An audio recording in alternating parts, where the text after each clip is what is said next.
Nunca quise hablar de esto.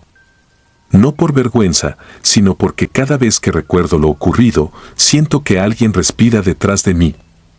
Soy Inés Calderón, médica forense desde 2011, y lo que voy a contar sucedió en el Instituto Forense de Santa Aurelia, un complejo viejo, húmedo y encerrado entre cerros. En el día parece un simple edificio estatal, pero de noche se convierte en un lugar que incluso los vivos rehuirían si pudieran ver lo mismo que yo veo.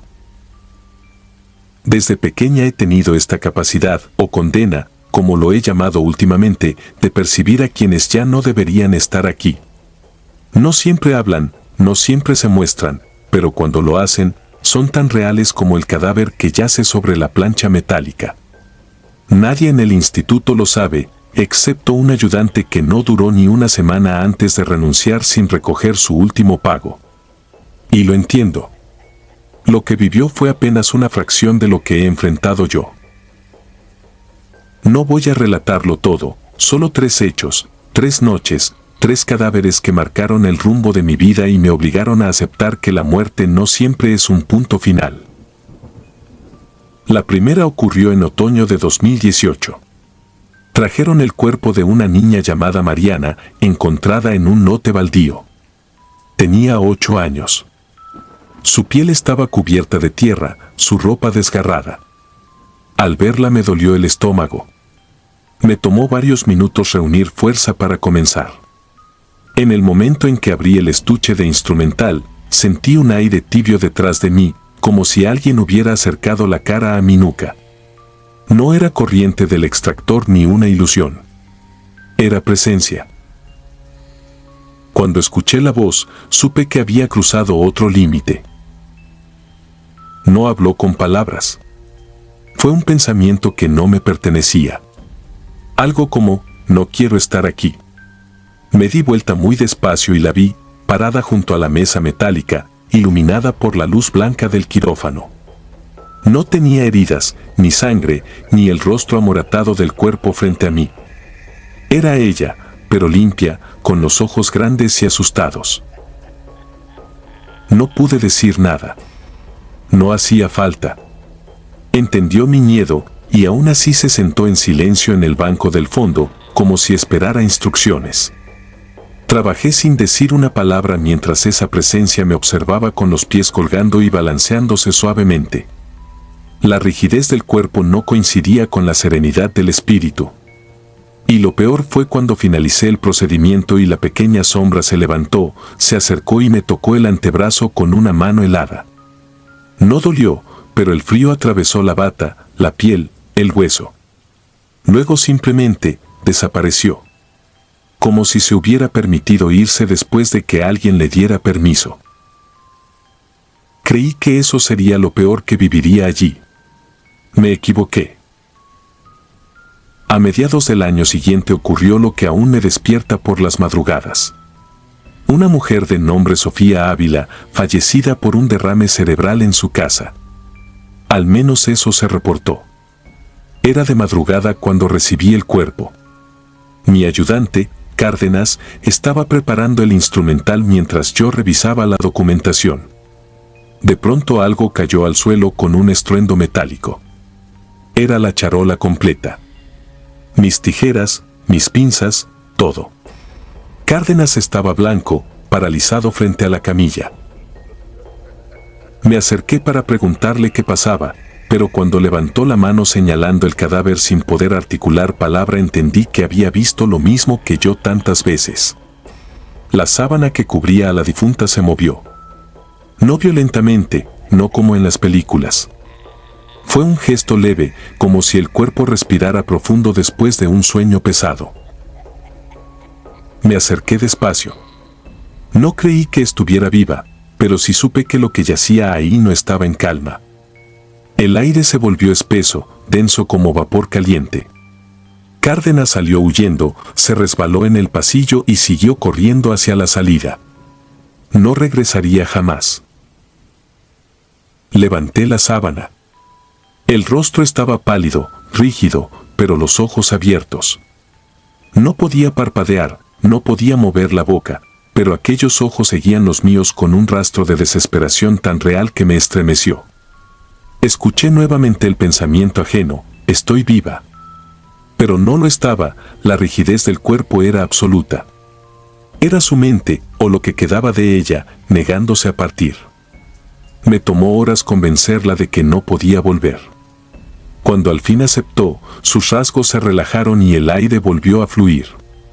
Fue la única vez que un espíritu me hizo cuestionar si la muerte realmente se había completado. La tercera historia fue la más peligrosa y la más incomprensible. En febrero de 2022 ingresó un hombre sin identificar, encontrado en una carretera secundaria. Heridas extensas, fracturas múltiples, pero nada que indicara que muriera en el acto. Estaba inconcluso, roto, como si hubiera intentado arrastrarse durante kilómetros. Cuando comencé la necropsia sentí algo distinto. No miedo, sino rechazo. No era un alma confundida, no era alguien perdido buscando consuelo. Lo que había allí era hostilidad pura, pesada como plomo. La energía me empujó hacia atrás con una fuerza que no venía del aire. La luz parpadeó. Los guantes se me resbalaron de las manos como si alguien tirara de ellos. Y entonces escuché su voz, esta vez sí audible, ronca, resentida. No pude descifrar palabras, solo furia. Intenté retroceder, pero una sombra salió del rincón como si hubiera estado agachada esperándome. Era él, pero no su figura humana. Era lo que quedaba de él, lo que se había aferrado al odio mientras agonizaba. No sé cuánto tiempo estuvo ahí. No sé si me atacó realmente o si mi mente interpretó así la fuerza que me empujó contra el mesón. Solo sé que todo se detuvo cuando crucé la puerta. La sombra no salió. No podía. Ese fue el día en que pedí cambio de turno y dejé de trabajar sola. No es cobardía. Es instinto de supervivencia. Si te lo cuento ahora es porque sé que hay otros como yo. Personas que sienten ese frío inexplicable detrás del hombro, que escuchan voces cuando creen estar a solas, que ven figuras donde otros solo ven sombras. Yo aprendí a vivir con ello. No lo elegí. Pero si algún día te toca entrar a una morgue vacía o pasar cerca de un hospital en la madrugada, recuerda esto: no temas a los cuerpos.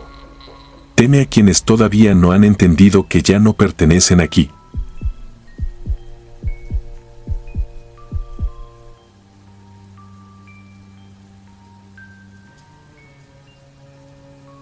Me llamo Mauricio y llevo casi 16 años trabajando como embalsamador.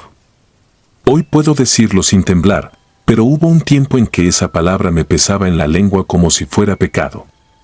No porque desprecie mi oficio, sino porque hay ciertas noches que se quedan adheridas a uno como humedad en los huesos. Y esta que estoy a punto de contar fue la más oscura de mi vida. Ocurrió en Valle Escondido, mi ciudad natal, en el año 2009, cuando apenas tenía 2 años ejerciendo.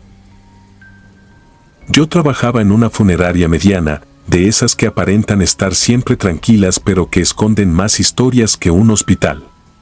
Mi compañera era Leticia, una mujer mayor que ya tenía más de 20 años preparando cuerpos. Ella siempre decía que mientras uno respetara a los muertos, ellos respetaban el silencio. Yo no creía en eso.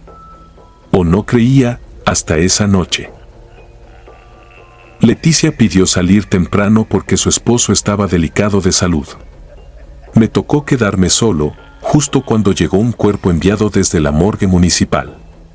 Ya venía con el acta, etiquetado y listo para ser preparado. Un joven de aproximadamente 20 años, encontrado sin vida en su casa. La nota médica solo decía: muerte por autolesiones extremas. Ese término ya de por sí me dejó un mal presentimiento. Abrí la bolsa y lo primero que noté fue la rigidez del rostro. No por el rigor mortis, sino por algo más, como si hubiera muerto gritando. Su expresión estaba congelada en un gesto de terror absoluto. La piel tensada. La mandíbula casi desencajada. Y lo más perturbador, no tenía lengua. Estaba arrancada desde la base, no cortada. Tragué saliva. Había visto accidentes, decomisos, violencia. Pero nunca algo tan íntimo y autoinfligido.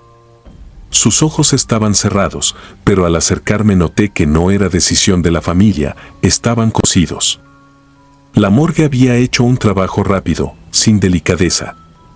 Puntadas irregulares, tensas. Parecía más una contención que un arreglo. La nota adjunta explicaba que la familia pedía que corrigiera su rostro para que pudiera ser velado sin causar impresión. No mencionaba por qué venía cosido así. No mencionaba por qué se había arrancado la lengua. Nadie mencionó jamás lo esencial, de que huía. Encendí el equipo, preparé las herramientas y me dispuse a trabajar. Cada vez que tengo un cuerpo frente a mí trato de enfocarme en lo técnico para no pensar en lo que hay detrás. Pero esa noche el ambiente era distinto. El cuarto de preparación siempre olía a desinfectante y químicos fríos, pero de pronto el aire se volvió pesado, casi espeso, como si costara respirar. Mientras limpiaba la zona del tórax escuché un crujido sutil, apenas perceptible. Pensé que era la mesa metálica ajustándose al peso.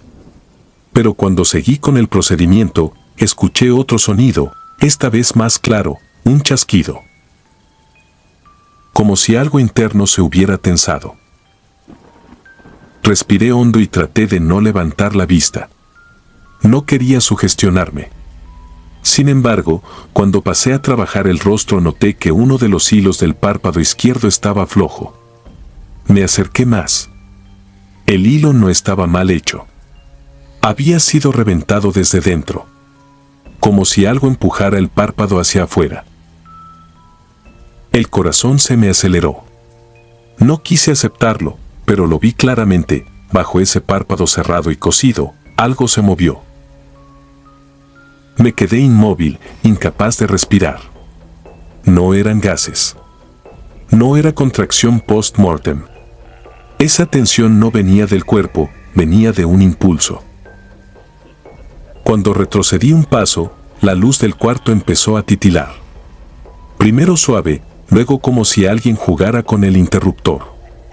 La vibración del transformador en el techo se volvió un zumbido molesto, creciente, casi intolerable. Y en medio de ese titilar, escuché un golpe. Un solo golpe. Seco. Directo. El golpe vino desde dentro de la mesa metálica. No pude moverme. No pude gritar. Solo miré. Los pies del joven se elevaron unos centímetros, como si intentara incorporarse. No como un espasmo. No como un arco reflejo. Era una fuerza continua, torpe, insistente, que buscaba levantarse. La luz se apagó por completo. Quedé sumido en una oscuridad absoluta, tan cerrada que sentí que podía tocarla. Busqué mi celular en la mesa auxiliar, pero al extender la mano rocé algo frío, húmedo, un dedo. Di un salto hacia atrás, tropezando con la camilla de instrumentos. En el choque escuché claramente cómo la mesa del cuerpo se arrastraba unos centímetros, como si algo se sujetara de ella para incorporarse. Cuando encontré mi celular y encendí la linterna, la luz volvió al mismo tiempo. Un parpadeo rápido llenó el cuarto de brillo artificial. El cuerpo seguía ahí acostado, pero ahora tenía el párpado izquierdo completamente abierto. Y detrás del hilo reventado, donde debería haber un ojo, no había nada. Solo un hueco oscuro que parecía más profundo de lo humanamente posible. Un hueco que no era negro, sino vivo, como si dentro hubiera movimiento. Retrocedí tanto que mi espalda chocó contra la pared. Quise correr, pero mis piernas no respondían. Entonces escuché un sonido que jamás olvidaré, un susurro sin lengua, húmedo, ronco. No salía de una boca. Salía del hueco del ojo. Era un ronquido ahogado, como si algo se arrastrara en un túnel demasiado estrecho. Y entre ese sonido logré distinguir un murmullo deformado, casi como una palabra, algo intentando pronunciar mi nombre sin tener lengua para hacerlo. De pronto, la puerta del cuarto se abrió de golpe. Era Leticia. Regresó porque se había olvidado sus llaves. Me encontró pálido, temblando, pegado a la pared. Vi cómo observó el cuerpo, la mesa movida, el hilo reventado. No dijo nada. Solo apagó la luz y me ordenó salir. Al día siguiente me contó la verdad. Ese joven no había muerto solo. Tenía marcas en la espalda, quemaduras antiguas, símbolos que la morgue no quiso describir. Su familia se negó a recibir el cuerpo y solo una tía aceptó firmar los documentos. Según ella, él llevaba semanas diciendo que algo quería salir por sus ojos. No volví a preparar un cuerpo solo durante años. Y hasta hoy, cuando estoy frente a un difunto y escucho el más mínimo crujido, no puedo evitar mirar sus ojos. No por respeto, no por rutina, sino para asegurarme de que no haya algo queriendo abrirse paso desde adentro. Porque hay quienes mueren.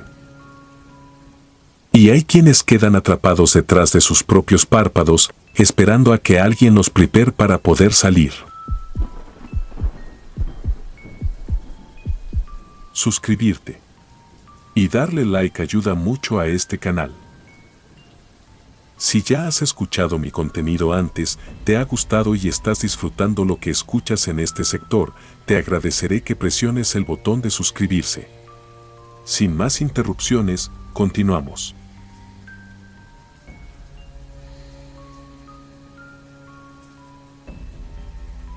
Llevo 11 años trabajando como médico forense. He visto cuerpos que parecían tallados por el tiempo, otros marcados por la violencia y unos cuantos que nunca lograron tener un nombre. Pero solo una vez sentí que un cadáver me miraba de regreso. No es una frase poética ni un intento de exagerar. Lo digo con la seriedad de alguien que sabe lo que pesa la muerte entre las manos. Mi nombre no importa. Tampoco el país en el que pasó esto. Lo que sí diré es que ocurrió en 2019, cuando me contactaron desde un pequeño distrito del sur de Europa. Habían escuchado de mi trabajo en casos complejos y querían mi ayuda para examinar un cuerpo exhumado. La familia exigía una segunda autopsia porque la versión oficial no les convencía.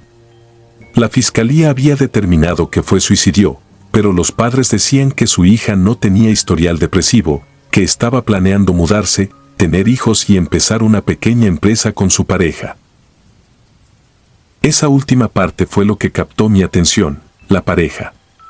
El hombre también avaló la exhumación y estuvo presente cuando hablé con los padres. Lloró frente a mí. Tenía las manos temblorosas, nervios visibles. Un duelo creíble, quizá demasiado creíble. Aún así firmó. Dijo que haría lo que fuera por descansar con la verdad. El cuerpo ya llevaba 2 meses bajo tierra. Eso es suficiente para borrar muchas cosas, pero no para borrar a quien murió con un mensaje atorado. La noche del procedimiento, pedí quedarme solo. Siempre trabajo mejor sin ruidos. Tenía una sala fría lo bastante amplia para escuchar hasta el más leve crujido. Cuando retiré la sábana y vi el cuerpo, supe que sería una noche larga. La piel estaba oscurecida, frágil, casi translúcida. Como si algo dentro de ella hubiera seguido tensándose aún después de la muerte. Comencé la revisión. La causa oficial, ahorcamiento. Y, al principio, todo encajaba. La marca en el cuello estaba donde debía, la elongación cervical era congruente. Nada fuera de lugar. Terminé después de varias horas, exhausto, molesto conmigo mismo por no encontrar nada que diera paz a los padres. Me quité los guantes y me acerqué al lavabo para lavarme los restos del formol del olor en la piel. Ahí fue cuando sucedió.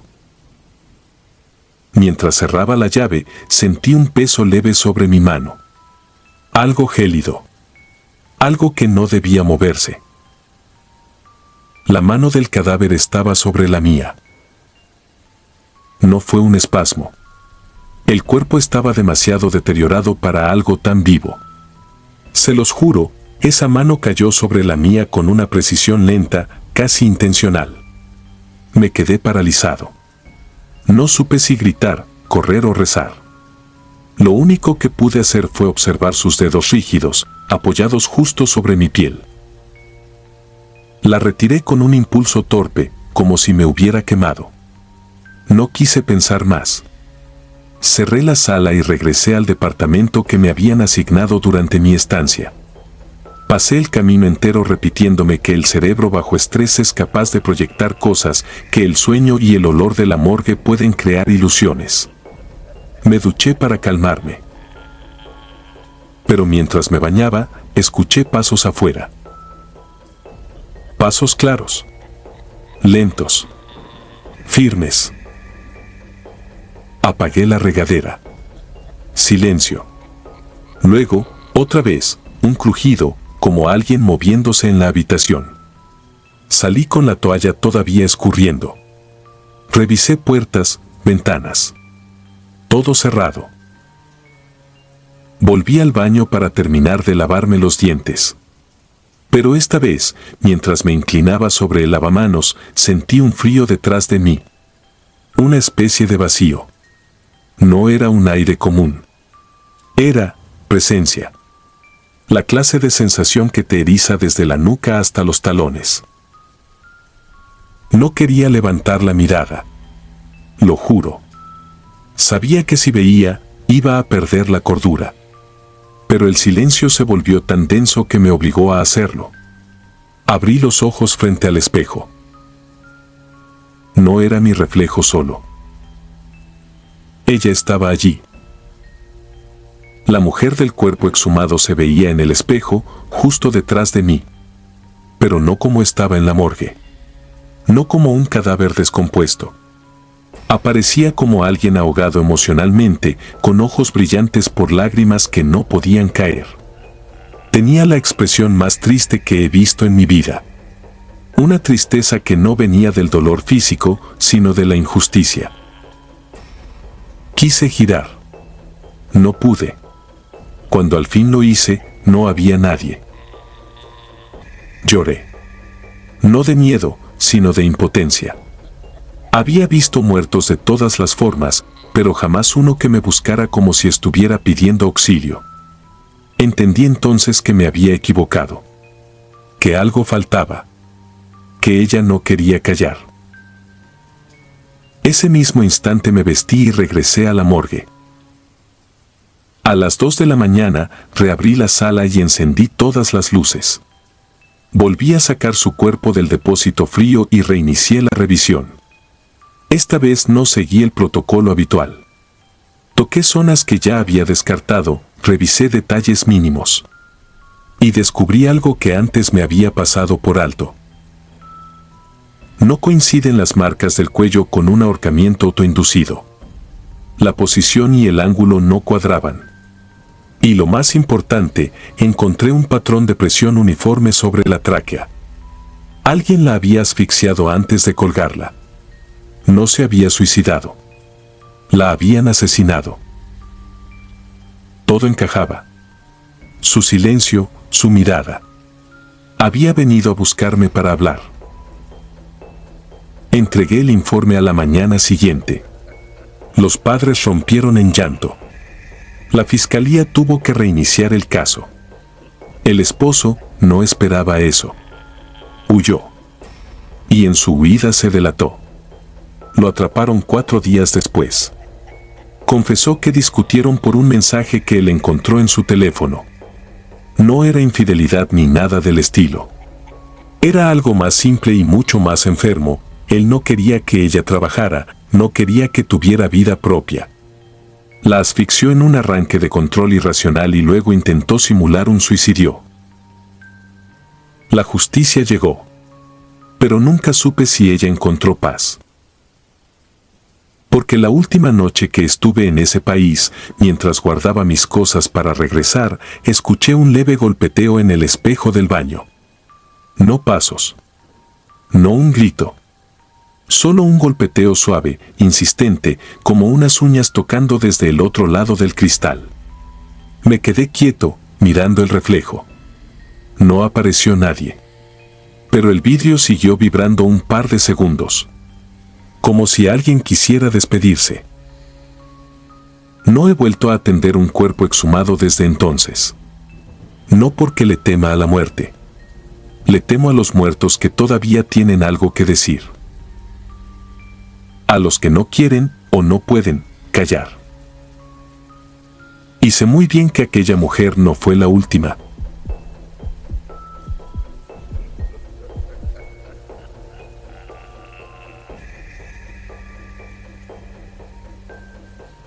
Me llamo Daniela y no voy a decir mi apellido.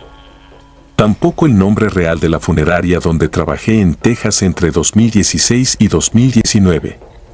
Solo diré que era una casa de funerales para gente sin recursos, un edificio bajo, de ladrillo viejo, perdido entre bodegas y talleres mecánicos, lejos de las zonas bonitas de la ciudad.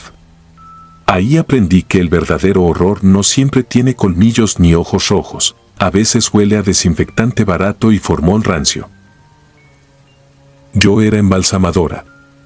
Mi trabajo era dejar presentable lo que ya no tenía remedio. Al principio me temblaban las manos, pero con los meses uno se acostumbra a la piel fría, al sonido sordo de la carne cuando la acomodas, a los moretones que hay que disimular para que la familia llore frente a algo aceptable. Hay un punto donde la muerte se vuelve rutina. O eso creía.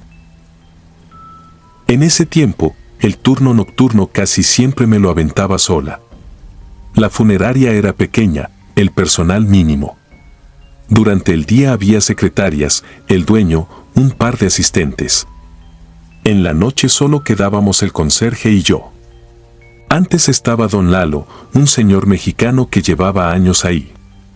Era de esos viejos que se hacen amigos de todos y que saben cosas que nunca dicen. Cuando se jubiló, me quedé con la sensación de que alguien había sacado el seguro del lugar. El nuevo conserje se llamaba Mark. 50 y tantos, estadounidense, ojos claros y una forma rara de caminar, como si arrastrara un pie. No hablaba casi nada, solo un hey cuando llegaba y un bye cuando se iba. No era mi amigo, pero tampoco mi problema. Yo veía cuerpos, él veía basura. Cada quien lo suyo. La primera señal de que algo estaba mal fue un martes por la mañana. Llegué a trabajar y el dueño me llamó a su oficina con la cara roja de coraje. Me explicó que la familia de un hombre al que yo había embalsamado la noche anterior se había quejado. El difunto era un mecánico que murió de un infarto, sin traumas, sin accidentes. El hijo, al cambiarle la ropa, notó que le faltaban partes de la planta de los pies, como si alguien hubiera arrancado la piel a mordidas. Juraría que lo dejé completo. Recordaba perfectamente el cuerpo. No tenía heridas, no había nada extraño. Cuando volví a verlo, la carne de la planta estaba arrancada de manera irregular, con bordes desgarrados, secos, como si lo hubieran hecho a la fuerza. No era un corte quirúrgico, no era algo que pudiera explicarse con un descuido. No había sangre fresca, solo un vacío grotesco. La familia amenazó con demandar. El dueño, nervioso, repitió 1000 veces que me creía, pero lo vi echando un vistazo rápido a mis manos, como si intentara imaginarse hasta dónde llegaba mi cordura. Al final, la funeraria se arregló con la familia y pagó parte de los gastos. Oficialmente, todo se atribuyó a un daño previo del hospital. Extraoficialmente, yo me quedé con la duda clavada como astilla. Una semana después, el dueño mandó instalar cámaras. Dijo que eran para protegernos de falsas acusaciones, pero en voz baja me confesó que quería saber qué pasaba en la sala de preparación cuando nadie estaba mirando. Puso una cámara pequeña, casi invisible, en una esquina alta, justo donde me alcanzaba a ver a mí, la mesa de embalsamado y las gavetas de refrigeración. Eso fue todo. Nada más cambió. O al menos eso parecía. La noche en que todo se descompuso de verdad yo me quedé más tarde de lo normal. Teníamos 3 cuerpos que debían estar listos para la mañana siguiente y el dueño insistió en que la puntualidad era respeto para la familia. Eran casi las 2 de la mañana cuando terminé con la última mujer, una anciana que había muerto en un asilo. Le acomodé las manos, cerré bien las suturas, revisé por última vez su rostro. No había nada fuera de lugar. Mark estaba trapeando el pasillo cuando salí de la sala de preparación. El eco del jalador sobre el piso sonaba hueco, monótono. Me cruzó la mirada un segundo. Sus ojos eran inexpresivos, como si estuviera pensando en algo muy lejano. Le dije ya me voy y solo asintió. Tomé mi bolsa, marqué salida en la tarjeta y salí al estacionamiento. El aire de la madrugada olía a humedad y humo de camiones. Manejé a casa con la sensación pegajosa, habitual, de haber pasado demasiadas horas con muertos. La mañana siguiente, al llegar, encontré 2 patrullas afuera de la funeraria. El estómago se me apretó de inmediato. Dentro, el olor a desinfectante era más fuerte de lo normal y había voces serias en el pasillo. Vi a Mark sentado en una silla, esposado, con la mirada perdida. No se resistía, ni lloraba, ni preguntaba nada. Parecía resignado. El dueño me llevó a su oficina y, con las manos temblorosas, me puso frente a la computadora. Me dijo que lo que iba a ver no podía salir de ahí. Que la policía ya tenía copia, pero que necesitaba que yo entendiera por qué la noche anterior había llegado a la funeraria a las 5 de la mañana, con el corazón casi reventándole en el pecho. En la pantalla apareció la sala de preparación. Me vi a mí misma inclinada sobre la anciana, trabajando. Vi cómo acomodaba instrumentales, cómo limpiaba los restos de líquidos, cómo cerraba la cremallera de la bolsa por última vez. Luego me observé mirar el reloj, quitarme los guantes y salir por la puerta. Hasta ahí, todo normal. Después, la imagen siguió corriendo. Durante unos 20 minutos no pasó nada. Solo la luz blanca parpadeando un poco y el cuerpo inmóvil sobre la mesa. De pronto, la puerta se abrió. Mark entró, todavía con el uniforme gris y los zapatos mojados por el trapeador. Cerró la puerta con cuidado, como si no quisiera hacer ruido, aunque no había nadie más. Se aproximó a la mesa, se quedó quieto un segundo, observando el cuerpo. Su mirada en la pantalla me dio más miedo que los cadáveres que he visto en toda mi vida. Entonces hizo algo que jamás voy a borrar de mi mente. Sacó de la bolsa de su pantalón una navaja de afeitar, de esas desechables. Se inclinó sobre los pies de la mujer, cortó con torpeza los vendajes que yo había colocado para sujetar la piel y, con una paciencia nauseabunda, empezó a desprender trozos pequeños de carne de los dedos, como si estuviera pelando una fruta. Los colocaba en su mano, uno por uno, y luego se los llevaba a la boca. No era hambre. No era un arranque histérico. Lo hacía despacio, masticando con los ojos cerrados, casi en trance. En la pantalla se veía cómo sus mejillas se movían, cómo inclinaba la cabeza hacia atrás para tragar. En un momento se quedó quieto, con los labios manchados. Sonrió. Una sonrisa mínima, apenas un gesto, pero tan fuera de lugar que sentí náuseas. El dueño adelantó el video. La escena se repetía con movimientos distintos, pero con la misma intención: arrancar, masticar, tragar. La policía lo detuvo esa misma mañana. Descubrieron que había trabajado en otras funerarias, en otros estados. Había quejas antiguas de cuerpos con partes faltantes, casos que nadie supo explicar y que se habían perdido entre papeleo y pobreza. No era la primera vez que lo hacía. Probablemente tampoco iba a ser la última. Todos los periódicos de la ciudad quisieron la historia. Ninguno la obtuvo completa. La policía declaró que era material sensible y que las imágenes no podían hacerse públicas. Para el resto del mundo solo fue un noco más en el sistema. Un monstruo humano al que podían encerrarle la puerta y olvidarse. Pero para mí fue otra cosa. Lo verdaderamente inquietante vino después, cuando el dueño, una noche, me pidió que me quedara unos minutos más. Cerró la puerta de la oficina y bajó la voz. Dijo que, revisando otras grabaciones por seguridad, se había encontrado con algo que no quería que viera nadie más. En la pantalla apareció un video de 2 semanas antes del incidente con la anciana. Era otro cuerpo, otro difunto. Yo lo recordaba vagamente. Un hombre sin familia, encontrado muerto en la calle. En la grabación me veía a mí misma terminando el embalsamado, igual que siempre. Me quitaba los guantes, apagaba la luz y salía. Minutos después, la puerta volvía a abrirse. Pero esta vez no entraba Mark. Entraba yo. La persona del video era yo. Mis mismos zapatos, mi misma bata, el mismo broche en el cabello. Entraba, cerraba la puerta, caminaba hasta la mesa y, con una calma mecánica, levantaba la sábana que cubría los pies del difunto. No miraba a la cámara. No dudaba. Tomaba un bisturí, hacía un corte preciso en el muslo y extraía un trozo pequeño de tejido.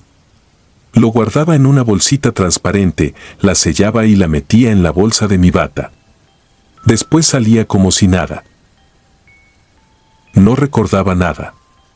No había huecos en mi memoria de esa noche. Podía describir lo que había cenado, el programa que había visto al llegar a casa.